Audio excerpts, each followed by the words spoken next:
안녕하세요. 시인 나목 임현숙입니다. 곽재구님의 포구기행 제1부 별똥 떨어진 곳 마음에 두었네 중에서 화진 가는 길을 낭독해 드리겠습니다.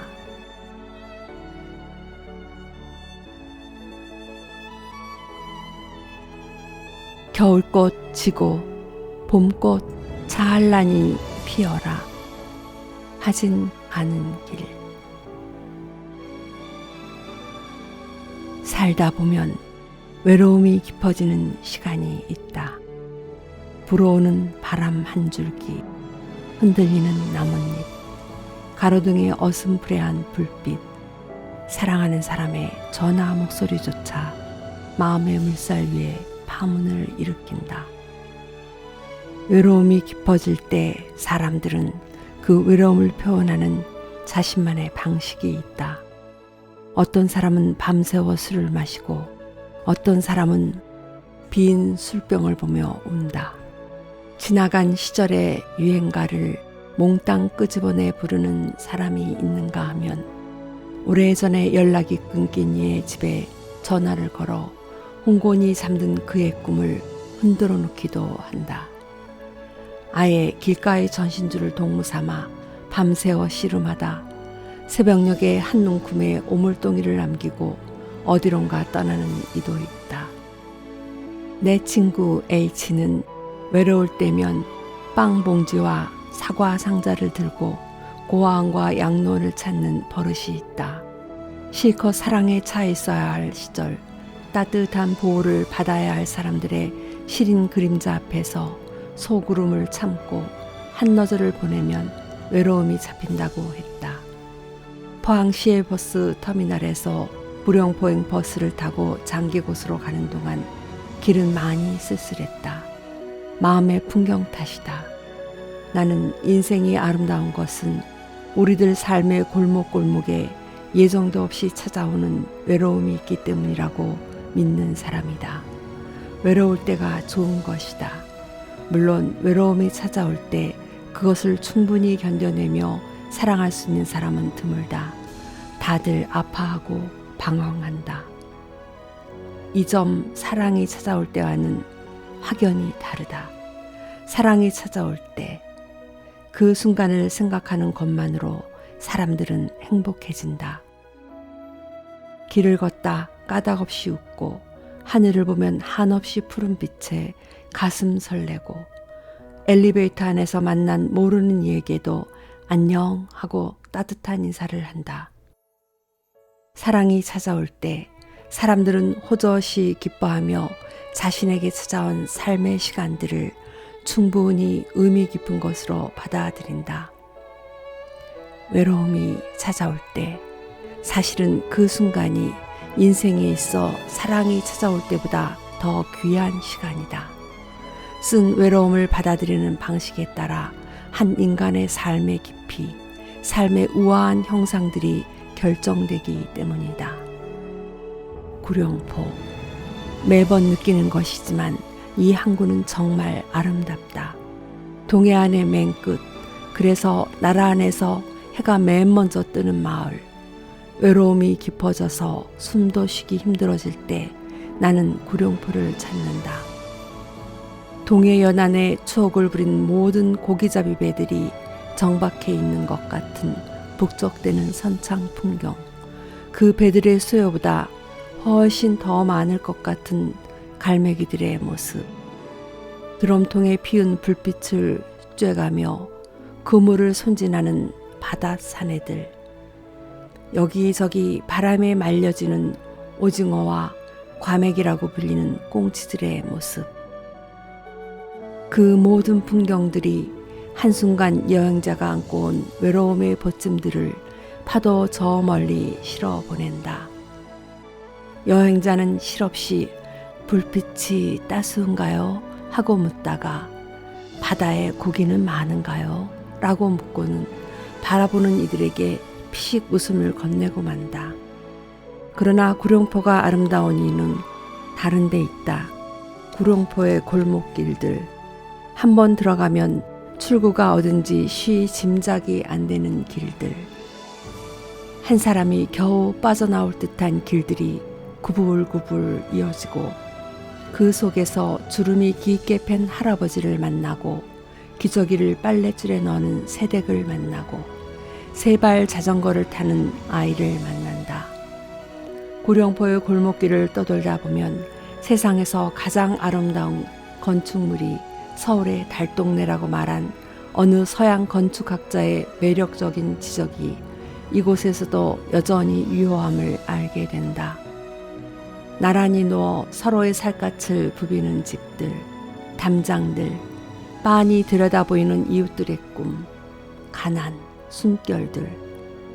삶의 시간들이 피워내는 가장 따뜻한 형상의 꽃들이 동해의 푸른 물살과 수평선 위에 펼쳐진다. 실컷 골목길을 떠돌다가 방파제 쪽으로 내려가면 새로운 세계가 기다린다. 구룡포의 방파제는 길다.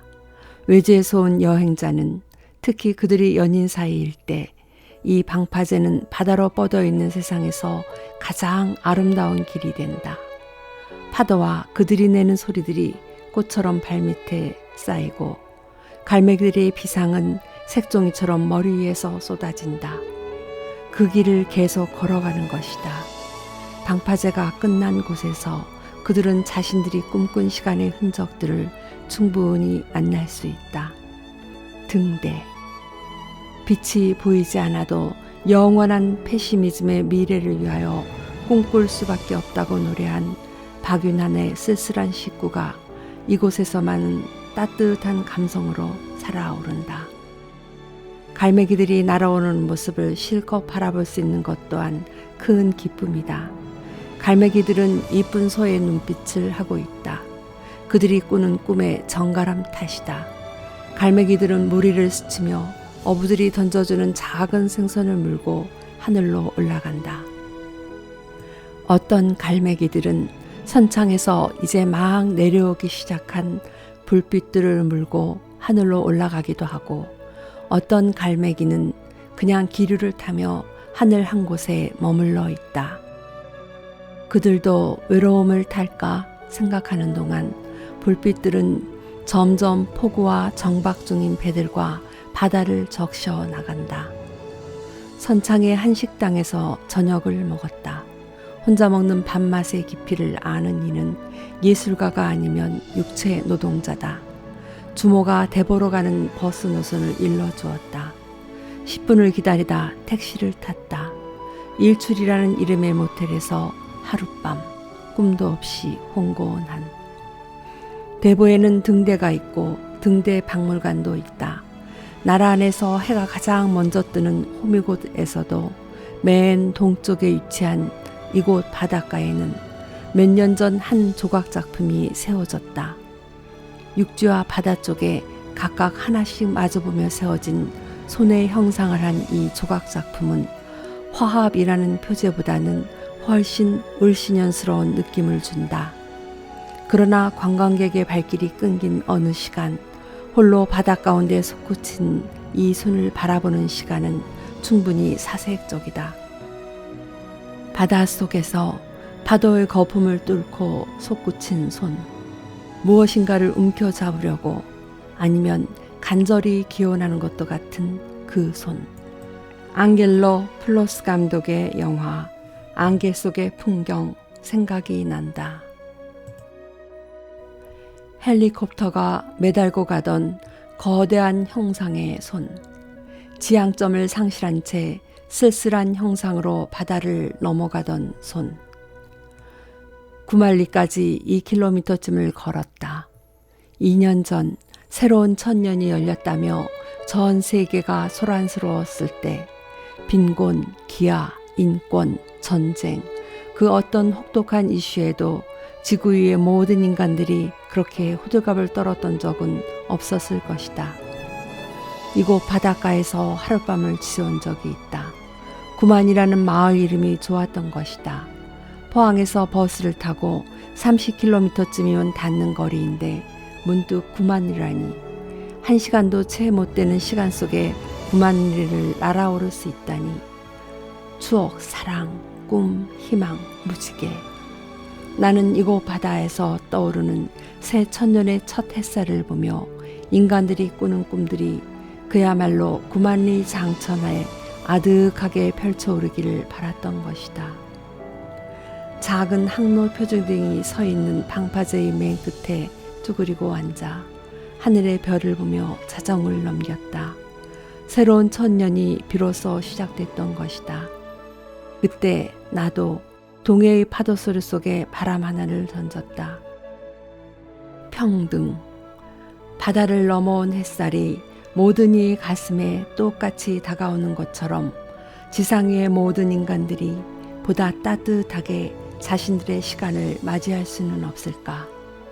마음이 어두운 이를 이웃들이 위로하고 보다 많이 가진 이가 보다 적게 가진 이를 위하여 재물을 나누고 농부와 정치가와 사업가와 예술가가 타고난 능력에 의해서 차별을 받지 않는, 그렇게 3시간쯤 별을 바라보다가 나는 내 무릎이 펴지지 않는다는 사실을 알았다. 너무 추웠던 탓이다. 민박집의 구석방에 겨우 돌아와서도 나는 1시간도 더 넘게 손발을 주물러야 했다.